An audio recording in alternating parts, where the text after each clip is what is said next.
Hi everyone. Today's lesson is section 1.5 in Algebra 2. This is on histograms. So continuing with some statistics and some data displays. So there's a definition of histogram up here. A histogram, a lot of you are going to look at and go, oh, it's a bar graph. A histogram is a specific type of bar graph where the data down along the x-axis is divided up into intervals. And you can make histograms that reflect either a frequency or what's called a relative frequency. So frequency is just like all of the frequency data displays we've talked about so far, where you're just showing a raw number, how many data values fell in this range, okay, is the idea.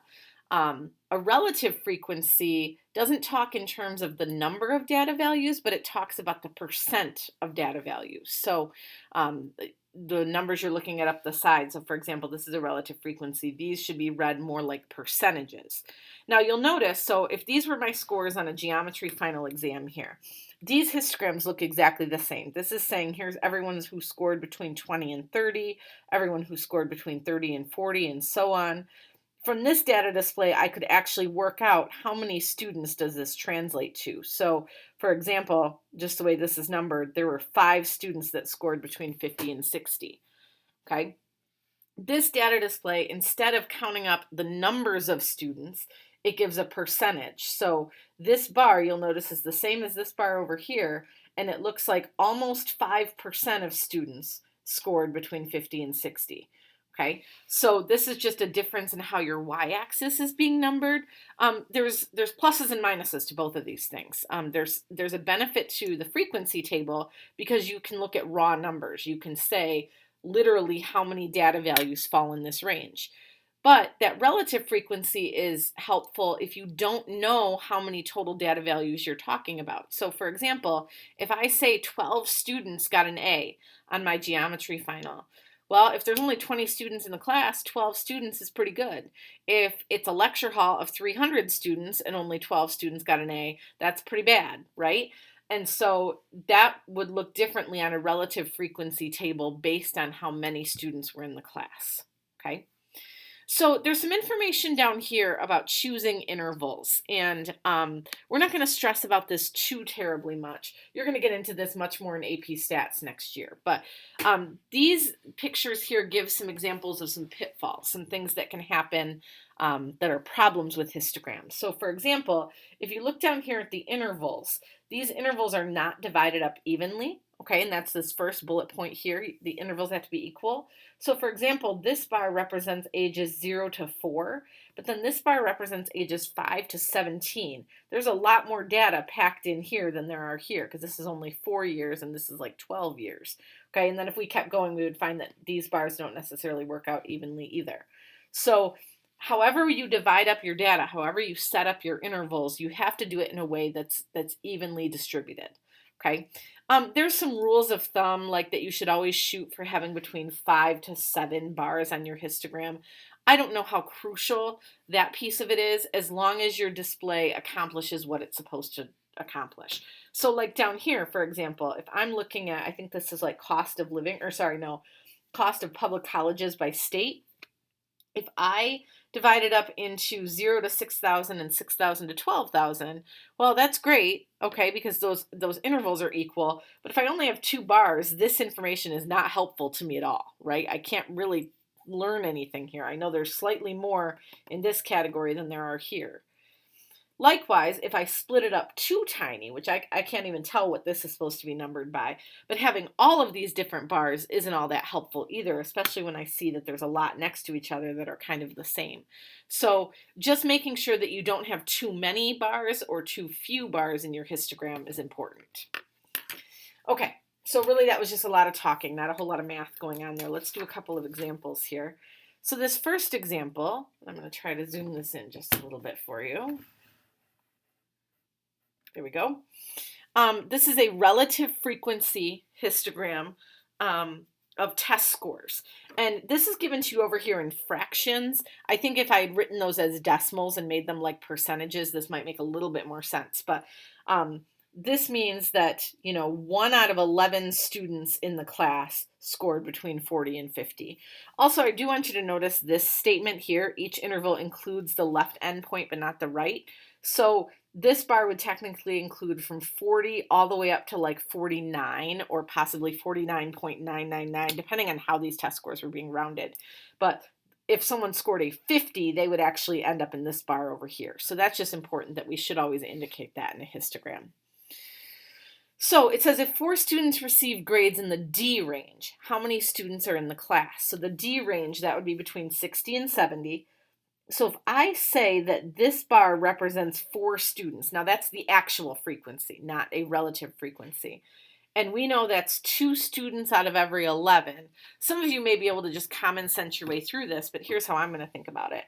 I'm going to say that 2/11ths of X, where X represents all the students in the class, is equal to 4 students. And I'm going to solve here for X. Okay, so this fraction of the class is 4 students. All right, so think about how we're going to solve this. Really, what we would do here is just multiply by a reciprocal, right? So I'm going to multiply by 11 over 2. That would be 44 over 2, otherwise known as 22. So there were 22 students in the class. And again, some of you may have been able to work that through kind of common sense-wise, but that's how you would do it mathematically. And that's how I would work with it if it were a percentage also. If this was written as, 0.3, I would say, okay, 0.3 of X is equal to 4 students. So now how many students got A's? Here are my A's, okay? And I know that 1 out of 11 students got A's. So that's 1/11th of the whole class, which we now know is 22 students. So 1/11th of 22 would be 2 students that got A's. And that should make sense, right? Because we said that this bar represented 4 students, so it makes sense to me that this bar would represent 2 students. Okay, in what interval does the median fall? This is an interesting question here. The median would be between students 11 and 12.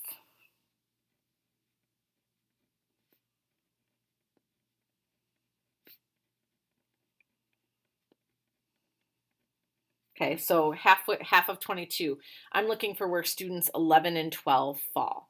Let's go through real quick. If this is 4 students, this is 2 students. That means this would be 2 students as well. Okay. If 4 out of 11, if this represents 4 students out of 11 and there are 22 students in the class, that would be 8 out of 22, right? So this really represents 8 students, which means this would represent 6 students. So really, if we just double all of these, that'll give us our core frequency or our actual frequency, right? 1 out of 11th would be 2 students. 2 out of 11 would be 4 students if there's 22 in the class. So let's think about where student number 11 would be. We have 1, 2, 3, 4, 5, 6, 7, 8, 9, 10, 11. So student 11 would be somewhere in here. And student number 12. Okay, so students 11 and 12 are both somewhere in this bar.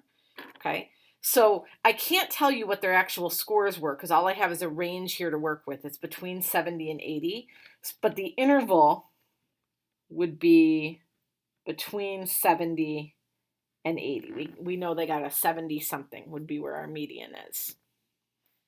Now, can you calculate the mean? We can't calculate the mean here because we don't have any raw test scores. All we have are intervals. Okay, we could take a guess as to where we think the mean might be. The mean is probably also somewhere in this 70 to 80 range, but I can't find the mean without raw test scores, without raw data. Okay, I don't have enough information here. If all I have are intervals and frequencies, I don't have enough to find the mean. So I'm not going to take the time on video to write that all out. But if you want to pause and jot that down, you certainly can. That we can't find the mean without raw test score data. Okay, so now we're actually going to draw a histogram. And I think before we draw it, I'm going to start by making us what's called a frequency table. We have to think about how we're going to divide these up. And now test scores and grades are always sort of divided up into intervals of 10 because that's how our letter grades tend to work, right? So the D's are the 60s, the C's are the 70s. So usually intervals of 10 make sense in terms of grades. So I'm going to set up my intervals like this. I'm going to go from 40 to 49, starting at 40, by the way, because I see my lowest one is a 43. Okay, so I don't need to worry about the 30s. I'm going to go from 50 to 59, 60 to 69, 70 to 79, and so on. And I don't think we have, nope, we don't have 100, so I don't have to worry about that.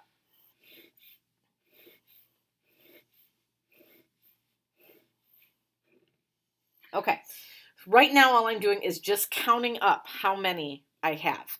So I have one that falls in that 40 to 49 range. I have one that falls between 50 and 59. I have 1, 2, 3, 4 that fall between 60 and 69. I have 1, 2, 3, 4, 5, 6, 7, 8, 9, 10, 11, 12, 13, 14 that fall between 70 and 79. 1, 2, 3, 4, 5, 6, 7 that fall between 80 and 89. 1, 2, 3, 4, 5, 6, 7, 8 that fall between 90 and 99. I'm just going to double check my numbers real quick because I know there's 35 scores in this table. So let's see, 6, 20, 27, 35. Yeah, so that represents all 35. This is what I want my histogram to show. I want these to be my intervals along the x-axis, and I want along my y-axis to be able to reflect these numbers. So I cheated a little bit. If you need to pause to catch up with me, you can. But I've got a histogram sketched right here. And actually, I think I'm going to fold this over some so that I can still see my table. Okay. So let's see, up the side here, I think I'll count by twos. So I will set this to be a frequent, this represents 2 students, this represents 4. Probably didn't have to number every single one of these, but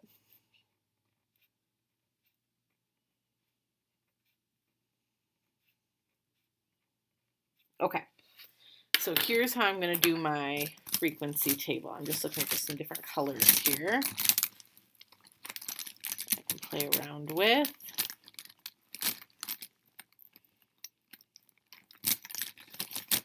Yeah, okay, that'll work. Okay, so we said between 40 and 49, we have 1 student. So, and by the way, you'll also notice that down here at the bottom, I did use this little mark, and I think you probably learned this back in elementary school. That's just to show that I'm not starting at 0. I don't really want to start at 0 because I would have this big open gap here along the x-axis because I don't have any scores between 0 and 40, but I just need to indicate that I'm not starting at 0. Okay. And the way I'm doing this is similar to that last example, and I didn't write it in here anywhere, but where each interval includes the left endpoint, but it doesn't include the right. So when I say this is 40 and this is 50, this first bar is going to be from 40 to 49, and then a 50 would end up in this bar over here. Okay. So I did my intervals of 10. I made sure they were equally spaced there along the x-axis. I made sure that I covered all of my data. 40 to 49 is 1 student. So I'm drawing in a bar at 1 student. Okay. 50 to 59 is also 1 student. So here's 1 student, 50 to 59. 60 to 69 was 4 students. So I'm going to 4 here.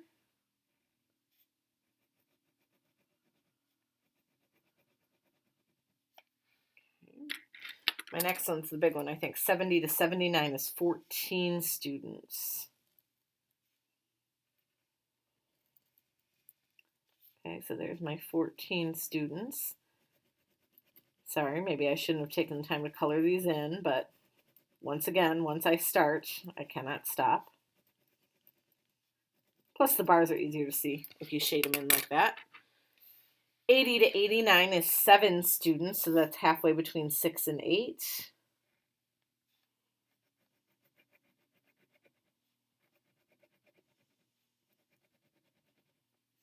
And last one, between 90 and 100, or 90 and 99, is 8 students, so that would be here.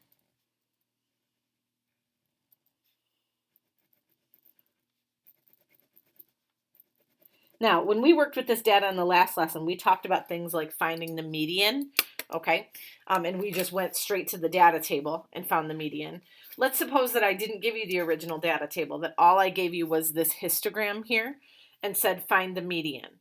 Now, I would probably have to tell you, I guess I wouldn't technically have to tell you, you could add up all these bars and figure out how many total data points there are here, right? So this is 1, 2, 3, 4, 5, 6, and so on. You could add these up and find that there's 35 scores. So if I were looking for the median, and I realize this question didn't ask this, but this is something you're going to be asked to do from time to time. The median would be score number, let's see, half of 35 is 17.5. So score number 18 would be my median. So I want to know, where does score number 18 fall? So here's 1, 2, 3, 4, 5, 6, and then here's 14 in here. So number 18 is going to fall somewhere in here. Oh, you can't see that green very well, but score number 18 is going to be somewhere in this bar. So I can say definitively that the median is going to fall somewhere here, which visually makes sense to me, right? That would be the middle. I think we actually found the median to be 78 when we did this data table. So between 70 and 80 makes sense there for the median. Okay, now the next question just says, what if I wanted to take this histogram and do relative frequencies instead? So for relative frequencies, I don't want to think about the fact that there was one student that got between 40 and 49. I want to think about what percentage of students scored between 40 and 49. So here's what I'm doing for relative frequency. I know there's 35 students total, so I'm doing 1 divided by 35. And technically you could do it with fractions, but I think what's going to be more common for you is decimals. So this would be 0.028 or 029, I guess. This one here would also be 0.029. Here we would do 4 out of 35 is 0.35 is kind of a yucky denominator there. So 114. 14 out of 35 is 0.4. So that one works out pretty nice. 7 out of 35, that one I should know is going to be 0.2.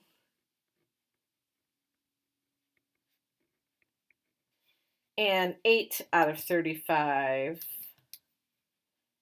is 0.229. So all I'm really going to do here, I'm going to keep this histogram exactly the same, except I'm going to go in and change how I'm numbering here on the left. Instead of numbering 2, 4, 6, 8, and so on, I'm numbering in terms of this. So what I would probably do here, let's see, 2 divided by 35 is 0.057. So I would just take this 2 and call it 0.057. And then this 4 would be whatever 4 out of 35 is. So 0.114 and so on. And really, if I do that, if I just change these to their respective percentages, my histogram itself is not going to change because none of my percentages are going to change. Now, if I was starting from scratch and doing this as a relative frequency plot, I might change the way I space this out and count by, like, I don't know, 0.1s or something. And then I could get 0.1, 0.2, 0.3, 0.4, and then these other ones just estimate in between, just so I don't have such ugly numbers up the side. But it really doesn't matter, okay? We'll get the visual display no matter how we space it out, as long as we space it out equally. So it doesn't matter to me how you count that, as long as it's done accurately. Okay, that's really it on histograms. A lot of this is just you being able to read data off a histogram and do things like figure out where the mean would be located, that kind of thing. But you're going to practice some of these, and I'm sure we'll pull together and go over any questions that you might run into. All right, that's it for me. Have a great day.